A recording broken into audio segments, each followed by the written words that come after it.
Hey, welcome back to my channel.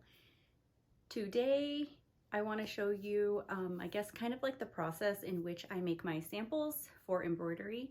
I wanted to add a few new things to my shop. It's been a while. I also really want to update a lot of the designs that I have in my shop. A lot of them I made when I first started a year ago, and I feel like they need a little revamp, but that's going to take time.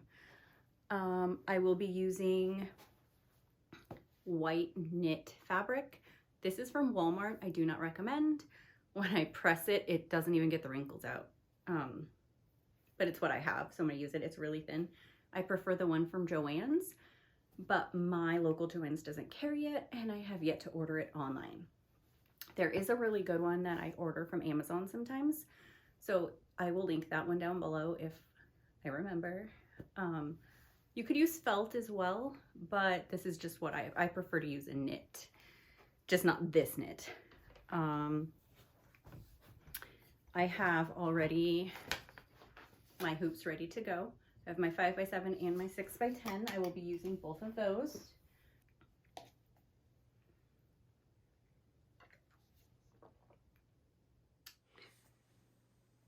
So I already have my fabric hooped. I'm going to go ahead and get my design. It's going to be this one. So this is just the hat, the baseball mitt, and then the bat with the name. And I'm gonna do everything in brown until it comes to the baseball where you need the red stitching on the ball. Let's get started.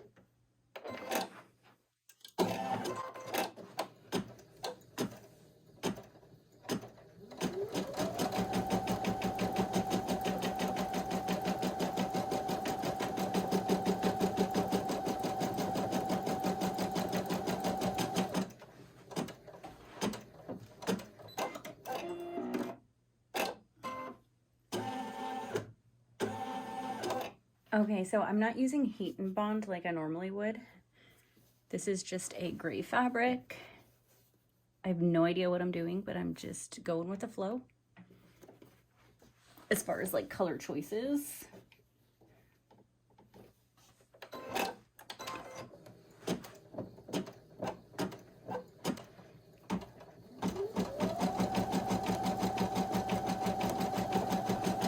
So with this one, there is no tack down. It's literally just the bead stitch right on top.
Jeez Louise.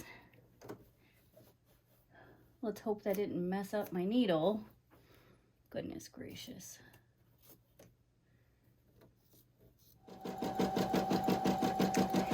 Okay, so we had a little snafu. My fabric got caught and you saw that whole mess.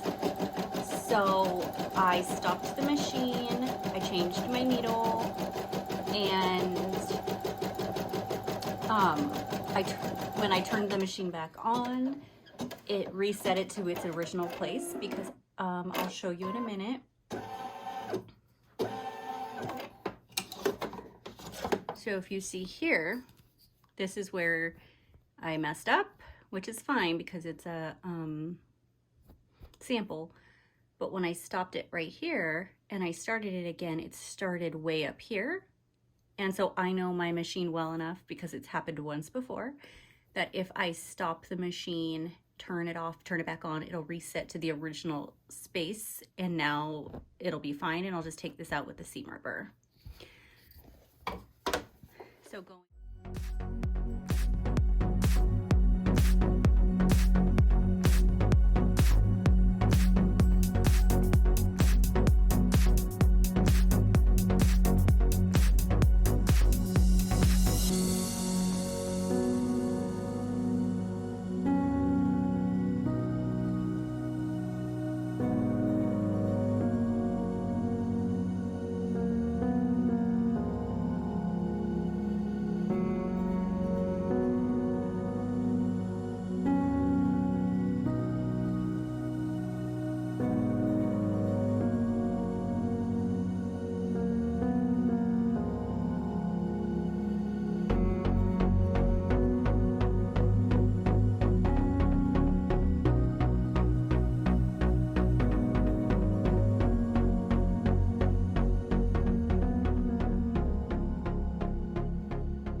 Okay, so let's go ahead and take this one off. It is done.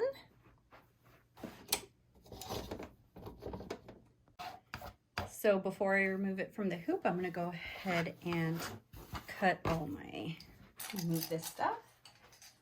Cut all my fabric. So with a bean stitch, you don't wanna it's not about being perfect, super close. Keep in mind it would look a lot prettier if it had my heat and bond on it, because the fabric will fray.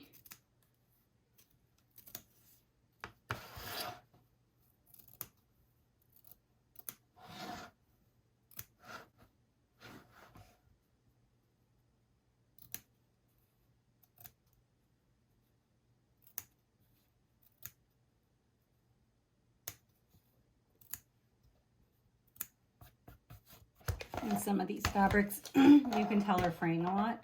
So before I take my pictures, I'll go ahead, as it's laying there for the pictures, cleaning up all these little bits. For some reason, some of this cotton shreds a lot. And there you have it. Here's the first one. And I'm gonna go ahead and put the other one on. Let it stitch out, and then we will heat press them, and I will show you the rest of what I do.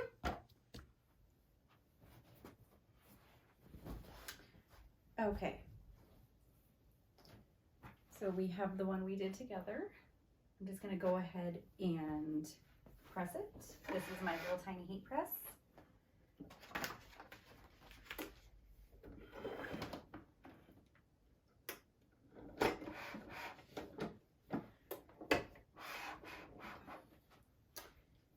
And then here's the other one I did.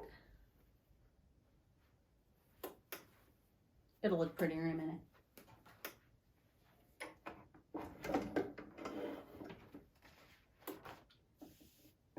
And where's my lentrola? So that other one only took me like maybe 7 or 8 minutes to stitch out. The longest part was actually the name.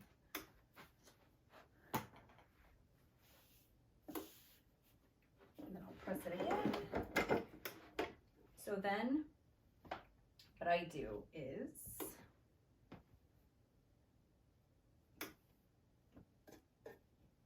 I'll fold it.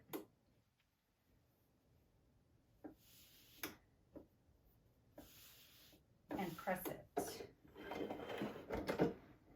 That way it keeps the seam. And I leave the stabilizer on there so that it keeps it thicker, a little more stiff. Helps it keep its shape, especially with this fabric.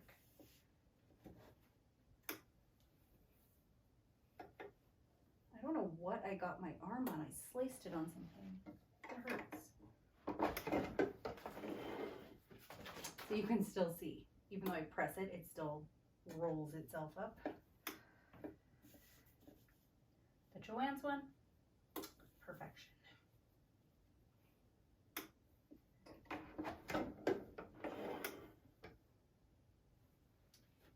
And this is what my little square will look like. Go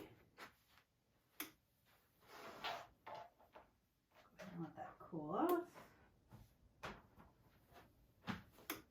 And we will do the same to this one. I should heat press the shirt I have to embroider on since it's on. Okay. And here is this one. Ooh, it's hot. So here is my first sample. I will be listing them later today. And then here's the one we did together. This one's so cute. I love it. They're really good stitch outs for a single needle machine. You don't need to have a multi-needle. It would be helpful. But it works. And it was really quick with the bean stitch. Obviously I had trouble with the first one, but we worked through it. Thank you for joining me as I showed you how to create these little samples. I will go ahead and leave the fabric that I like from Joann's down below and the one from Amazon as well. I will not be leaving this one because this one is just really wonky. I will also leave down below the Etsy shop where I got the designs from. They are a simple bean stitch. If you're new to doing appliques and embroidery, this is actually, I think, a really good one to do. And if you want something with a quick stitch out. So I will go, like I said, I'll go ahead and leave those down below. If you have any questions, go ahead and leave those down below as well. If you have any tips, tricks, or different ways of doing your samples, go ahead and let us know down below because I would love to learn anything new. So yeah, I am going to go ahead and clean up a mess that I made. I spilt my water bottle all over my cue board. So I have a mess to clean up.